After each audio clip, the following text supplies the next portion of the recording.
Hello दोस्तों, आप सभी का स्वागत है इसके टेक्निकल क्लासेस में। तो चलिए दोस्तों, आज बात करेंगे यानी कि TG2 न्यू एक्सेप्टेड क्वेश्चंस 2023 का electrical power transmission and generation के पार्ट 2 पे। इससे पिछला वाला वीडियो आप लोग नहीं देखे हैं तो प्लेलिस्ट में जा करके वहां से चेक कर सकते हैं। सारा वीडियो सीरियल बाय मिल जाएगा, ठीक है। सारा वीडियो को देखिए, आपको एग्जाम में दिक्कत नहीं आएगा, ठीक है। आसानी से एग्जाम को क्रैक कर सकते हैं सारा वीडियो देखने के बाद। तो चलिए आज का सबसे पहला प्रश्न से स्टार्ट करते हैं। उससे पहले अगर आप लोग नए हैं तो चैनल को जरूर सब्सक्राइब कीजिएगा और वीडियो को ज़्यादा से ज़्यादा जरूर शेयर कीजिए। मैं बार बार आप लोगों को बता रहा हूँ, प्लीज़ आप लोग हमको सपोर्ट कीजिएगा, ठीक है। आपको हम सपोर्ट करते हैं, प्लीज़ आप लोग भी सपोर्ट कीजिए, ठीक है। आज का सबसे पहला प्रश्न दिया, पेंटन व्हील टरबाइन का उपयोग किया जाता है, ठीक है। पेंटन व्हील टरबाइन का जो उपयोग करते हैं किसमें करते हैं, ठीक है।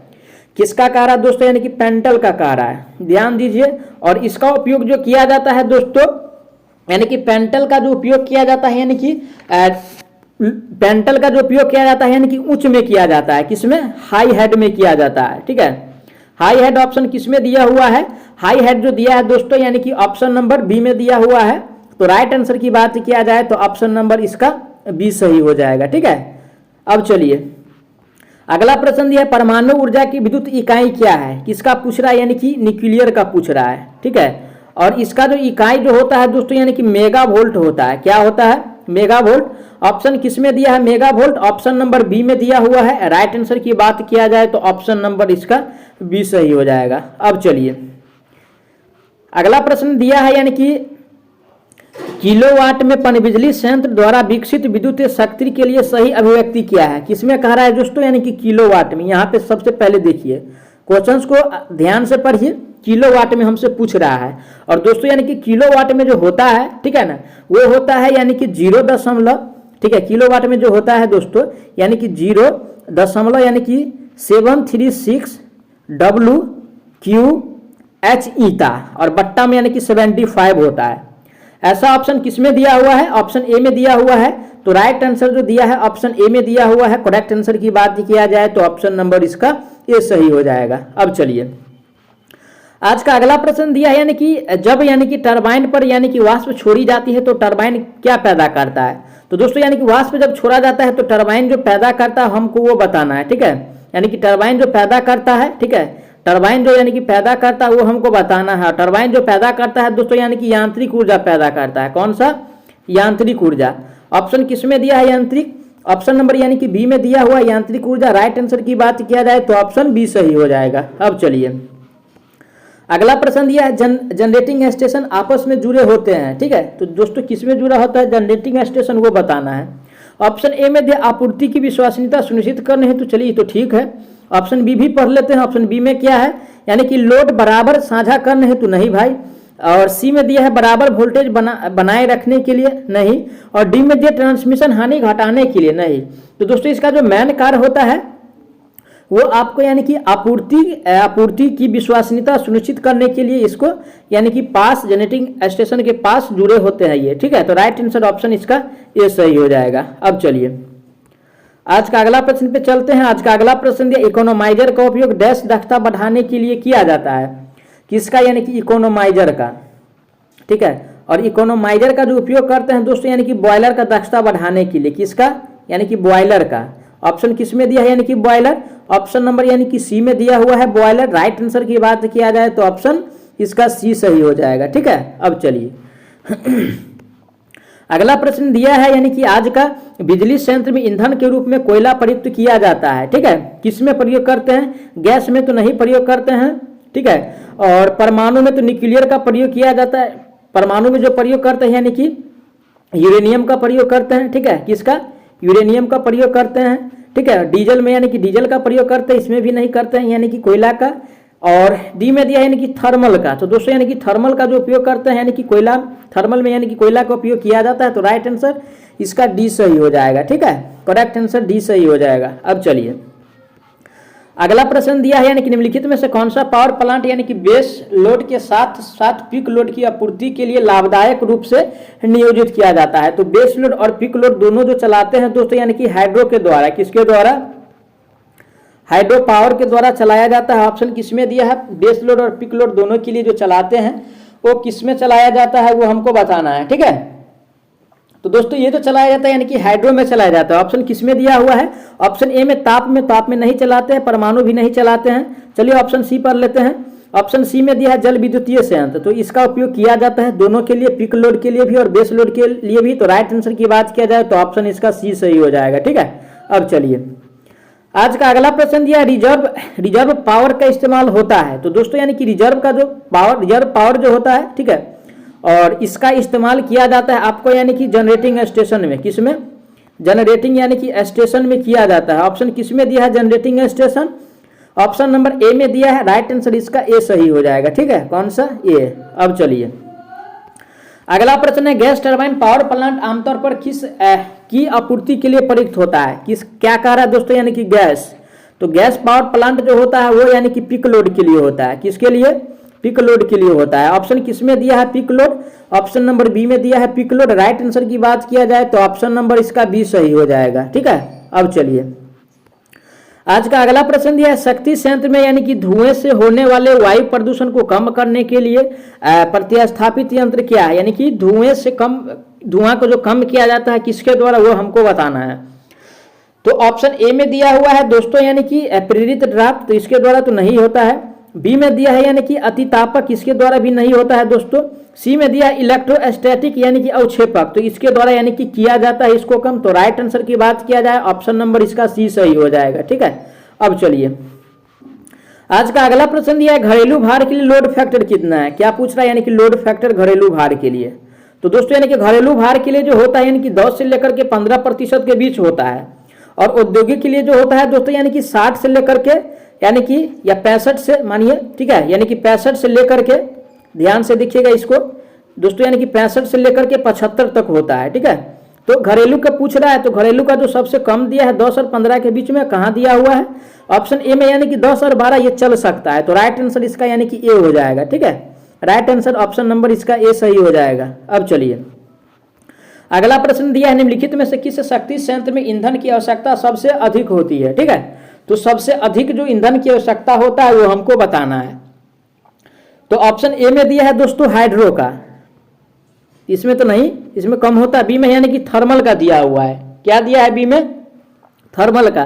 तो इसमें काफी ज्यादा यानी कि कोयला का उपयोग किया जाता है। ठीक है, यानी कि काफी ज्यादा कोयला का उपयोग किया जाता है। ऑप्शन किस में दिया है? थर्मल। ऑप्शन बी में दिया है, तो राइट आंसर यही हो जाएगा। परमाणु में तो समझ सकते हैं यानी कि 1 kg, ठीक है, यानी कि 1 kg न्यूक्लियर 1 kg परमाणु बराबर, ठीक है, 1 kg परमाणु बराबर यानी कि 4500 टन कोयला होता है। तो आप समझ सकते हैं इसमें कितना ज़्यादा रॉ मटेरियल की आवश्यकता होता है।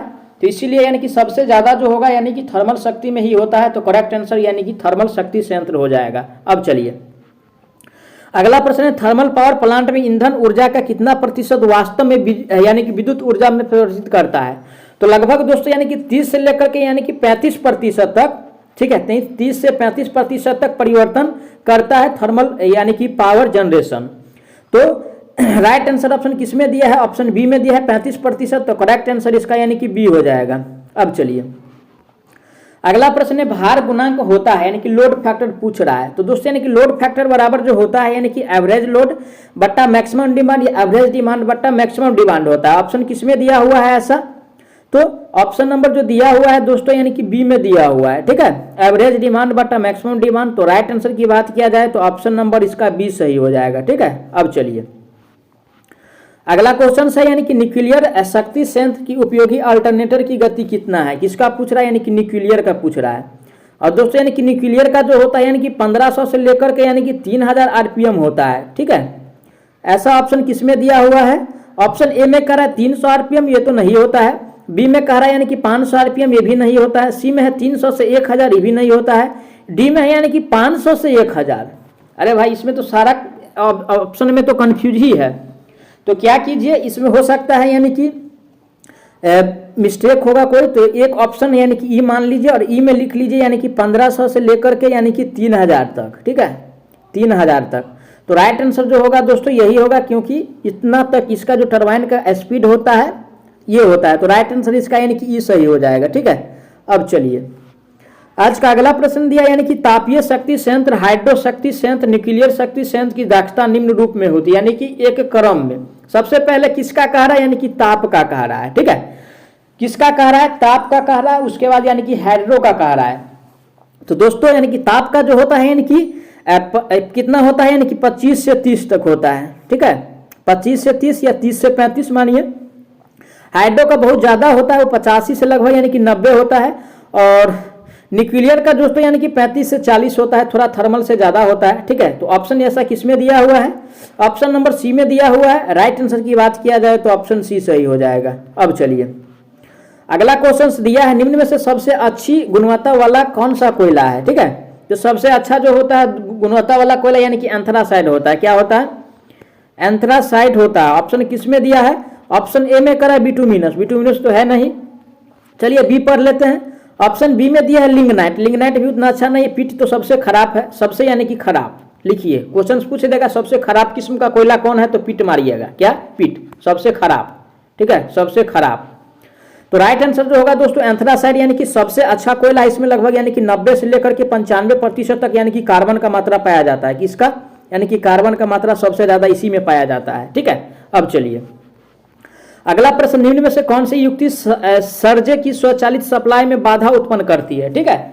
तो यानी कि ये क्या है जो यानी कि उसमें यानी कि बाधा पहुंचाता है, वो हमको बताना है। तो दोस्तों यानी कि बाधा जो पहुंचाता है ये होता है आपको यानी कि सर्किट ब्रेकर। क्या होता है, यानी कि सर्किट ब्रेकर होता है। ऑप्शन किस में दिया है, ऑप्शन ए में दिया है circuit breaker. Right answer option इसका ए सही हो जाएगा, ठीक है। अब चलिए अगला प्रश्न है, ट्रांसमिशन लाइन में क्रॉस आर्म बने होते हैं, यानी कि क्रॉस, ठीक है, ध्यान से पढ़िए।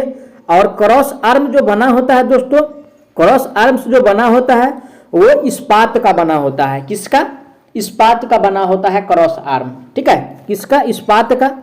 ऑप्शन किस में दिया है, इस्पात। ऑप्शन नंबर यानी कि बी में दिया है। राइट आंसर की बात किया जाए तो बी हो जाएगा। अब चलिए अगला प्रश्न दिया, लो हेड के लिए किस टरबाइन का प्रयोग किया जाता है, ठीक है। तो दोस्तों यानी कि लो हेड के लिए कह रहा है, किसके लिए, यानी कि लो हेड के लिए कह रहा है। और लो हेड के लिए जो प्रयोग करते हैं यानी कि कैपल टरबाइन का उपयोग करते हैं, ठीक है, कपलन टरबाइन का। ऑप्शन किस में दिया है, कपलन टरबाइन।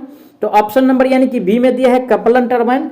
राइट आंसर की बात किया जाए तो ऑप्शन नंबर यानी कि बी सही हो जाएगा, ठीक है। अब चलिए आज का अगला प्रश्न है, थर्मल पावर प्लांट में टरबाइन का कार्य क्या है। तो दोस्तों यानी कि टरबाइन का जो कार्य है क्या है वो हमको बताना है, ठीक है।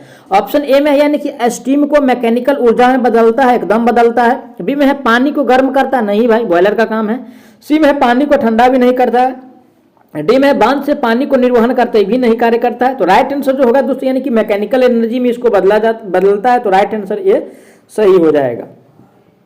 आज का अगला प्रश्न है, उच्च वोल्टेज यानी कि advantage of high voltage transmission, यानी कि हाई वोल्टेज ट्रांसमिशन का एडवांटेज क्या है, यानी कि लाभ क्या है वो हमको बताना है, ठीक है।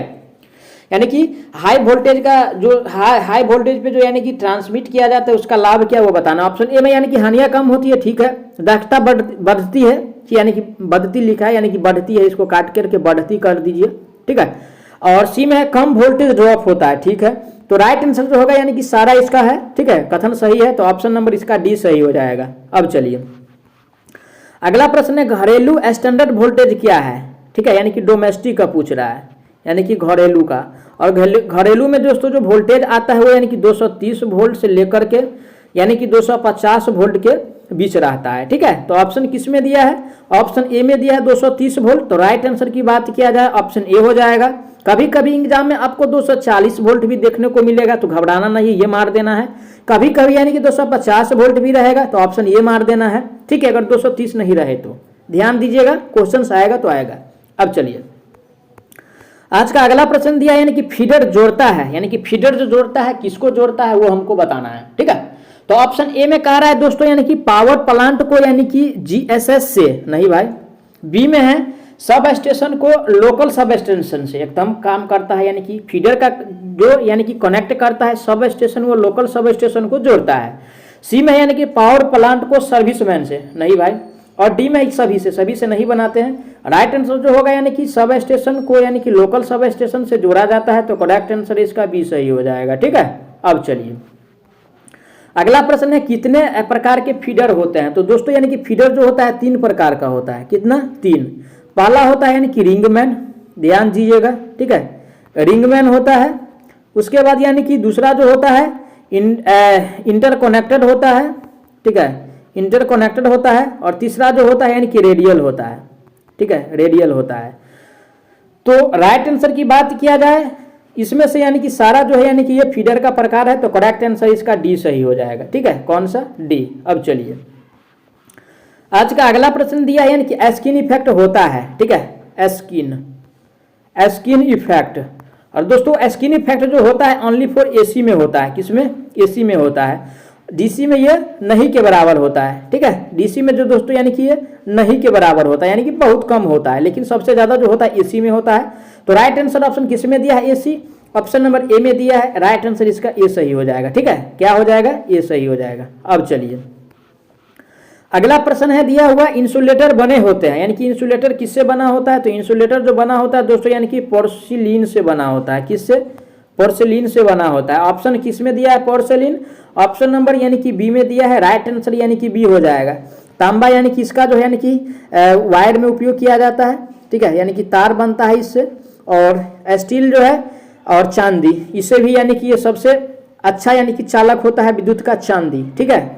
तो राइट आंसर जो होगा दोस्तों इसका बी हो जाएगा। मैं आशा करता हूं आप लोग सारा प्रश्न को अच्छा से समझे होंगे।